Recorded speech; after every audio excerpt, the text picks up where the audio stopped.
Hey everybody, Dan Scott here. And what I want to talk about in this video is this word translated pre-expectancy in Ephesians chapter 1 verse 12. And this understanding also builds off the knowledge in my last two videos, primarily concerning the rapture, what you need to know.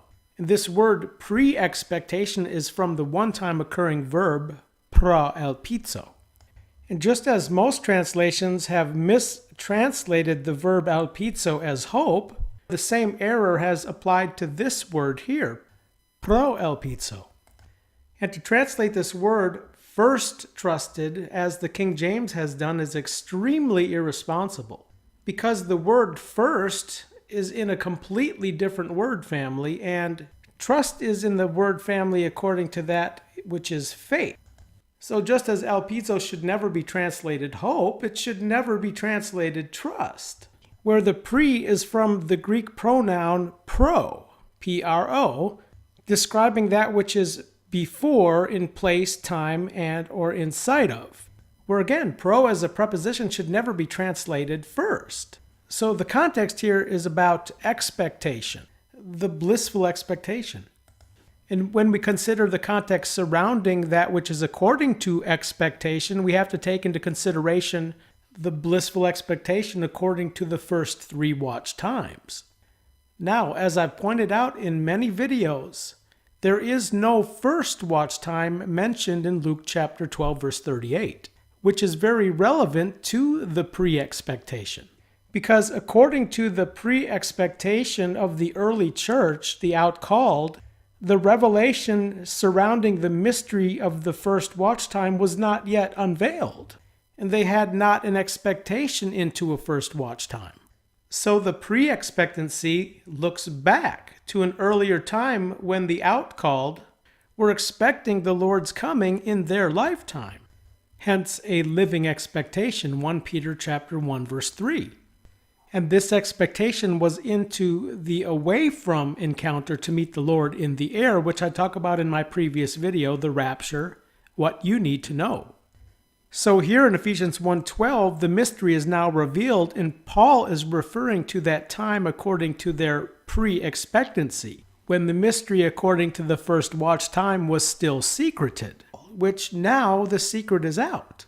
And it's been out for 2,000 years, secreted in the word settings of God, which has to be correctly cut in this regards.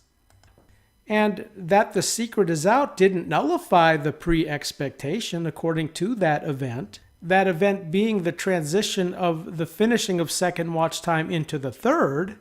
The mystery simply revealed a resurrection of precedence, of which we all can pursue into, unlike that which was according to the pre-expectation into midnight. So correctly cutting the word of truth involves an understanding of all four watch times beginning from eventide, concluding in the morning. But we also have to perceive which epistles fall under the pre-expectancy period. So here on the chart I've listed primarily what epistles pertain to that pre-expectation time, namely 1-2 Thessalonians, 1-2 Corinthians, Galatians, Romans, 1 Timothy, Titus, as well as 1 and 2 Peter and James. And as for the Acts of the Apostles, well, simply this is an overview of the pre-expectancy period, where the events of the Acts period were types and shadows of what is impending in the coming testifying time, which we perceive now according to the mystery will begin at eventide, first watch time, which carries into the middle of the night according to the parable of the 10 virgins. And it's Paul's later epistles, namely Philippians, Ephesians, Colossians, and 2 Timothy, encompass the understanding of the mystery that was secreted concerning the first watch time, according to a resurrection of precedence at 6 p.m. first watch time, where according to the pre-expectation, the resurrection was that which Martha even understood, concerning first a revealed in flesh and then a taking up in glory in the middle of the night, which Jesus refers to in Luke 14:14 as the resurrection of the righteous, which is again according to the pre-expectancy, where I might add that this statement of Jesus, I am the resurrection, is a veiled reference to the out resurrection. And unlike the revealed in flesh, taken up in glory, the resurrection of precedence according to the out resurrection is now a revealed in glory. And this uploosened, according to the upward calling, is better than the better resurrection of the pre-expectation. It is much, much more better. And also understand that when the Apostle Paul wrote to the Philippians, he still stated, if somehow I may get into the out resurrection. Not that I have already taken it or herein already have been accomplished, but I pursue it, which is according to a deciding factor. And here in chapter 1, verse 23, Paul states, but I am pressed together by reason out of the two. The two what? Well, that which was according to the pre-expectation, the better resurrection of revealed in flesh, then taken up in glory. In contrast to that which is according to the mystery, a resurrection of precedent according to a revealing in glory, according to the unnamed first watch time of Luke 12:38. And the term uploosened only occurs 3 times in the New Testament, which brings us back to Luke chapter 12, verse 36, where the context shows the wedding feasts in progress, when he should uploosen and then coming out of the wedding feasts into a second and third watch time of verse 38. So simply stated, this word uploosened, uploosening, in all 3 of its occurrences has its context according to the first watch time, which most Bible translations, except the DLT, do not distinguish between uploosen and unloosen. So I hope that you're starting to perceive. The to be together with Christ, which is much, much more better, accords with the mystery now revealed, where according to the pre-expectancy and the we will always be together with the Lord, 1 Thessalonians 4:17, first involves a resurrection of a revealing in the flesh and then a taking up in glory, according to the pre-expectancy, where again the pre-expectancy was not nullified due to the mystery, but that according to the mystery now precedes the pre-expectancy. And although we can now perceive it, just as Paul and others, it's still according to a deciding factor in relationship to becoming accordingly deemed worthy, accordingly accomplished, according to that watch time. And when Paul wrote the epistle to the Philippians, this was 1 year prior to his second epistle to Timothy. And although Paul said he did not make known that which he was pressed between, we know that Paul knew what was much, much more better. But he also understood the benefit to others if he were to be revealed in flesh, as abiding in the flesh, for their progress and joy into their own hallowing, leading into the middle of the night, taking up in glory. However, a year later, Paul was no longer pressed between the two. In 2 Timothy 4:6, he said, for I am already being spent as a libation, which is a poured out offering, where he said the term of my uploosening has taken stand on, meaning that he was now confident according to the blissful expectation to be uploosened and be together with the Lord according to the out resurrection, when that term of eventide takes stand, becomes manifested according to the revealed in glory, which is the same before, yea, formerly, to partake together with the fruits, where he even tells Timothy here, think about what I say. So here Paul was confident according to his own expectation, which brings us to Peter, who would not pursue into the upward calling, but still be according to the pre-expectancy, where Paul was nearing his own death, stating he was poured out as a libation, finishing his work, according to the uploosening.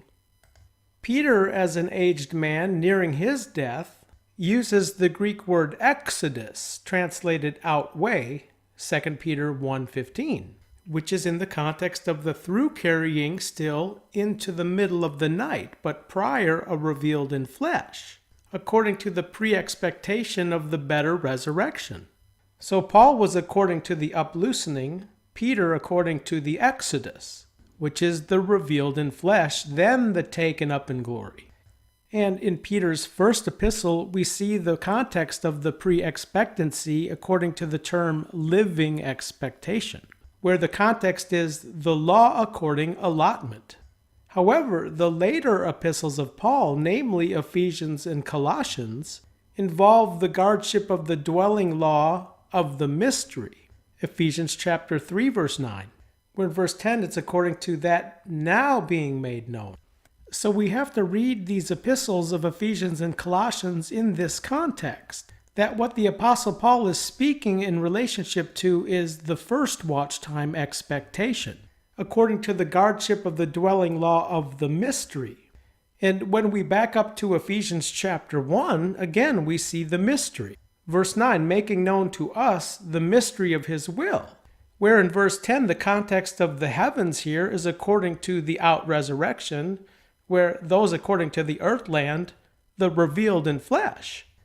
So the pre-expectancy is according to the guardship of the dwelling law for the time of the completion of the terms to uphead the all in Christ, where we see both those upon the heavens and those upon the earthland. So simply stated, the heaven portion here accords with the uploosing out resurrection, and the earthland, the better resurrection, the revealed in flesh, taken up in glory. And those according to the earthland will be down established into the surround of the safeguarding, leading others into sober-mindedness that they all may enter in the middle of the night.